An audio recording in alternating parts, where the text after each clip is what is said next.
Khairpur reporter Abdul Razzaq शहर गंबड़ खोड़ा शहर Garibabad colony जा रहवासी कलोड़ा बिरादरी जा मानू अली मुराद जावेद अली इनायत लियाकत शमीर अरबिलो और बिया मीडिया ऑफिस गंबड़ ते पहुंची एहतजाज कंदे चो त पुलिस एहलकार गुलशेर कड़क जी जगह और असांजी जगह गॾाए गुलशेर जी जगह जी दीवार असांजे पासे ॾे किरी पई। दीवार किरण सबबि असांजो नुक़सानु थियो।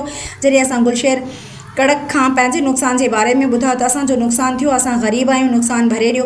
जंहिं गुलशेर कड़क ॾमड़जी पियो ऐं असांखे संगीन केसनि में फसण जूं मौतमार धमकियूं ॾियणु लॻो। असां आई जी सिंध SSP खैरपुर SHO खोड़ा खां इंसाफ़ जी घुर कयूं था। ब्याज वठी माण्हुनि खां माण्हुनि खे दरबदर खे धमकी थो ॾे। हटायो वञे। माना साहब खे तव्हां मिलाइनि ई नथा। हाणे तव्हांजो IG सिंध DIG सक्कर SSP खैरपुर DSP गंबड़ SHO खोड़ा दा कहिड़ो परदो अपील ऐं मुतालबो कहिड़ो आहे? हुनखे हितां जेको आहे खोड़ा में बदली करे कहिड़े बि पासे मोकिले छॾनि जो असां तां ज़ुल्म हटे। न त ही हर टाइम ते असांखे धमकियूं ॾाढनि माण्हुनि जे ते।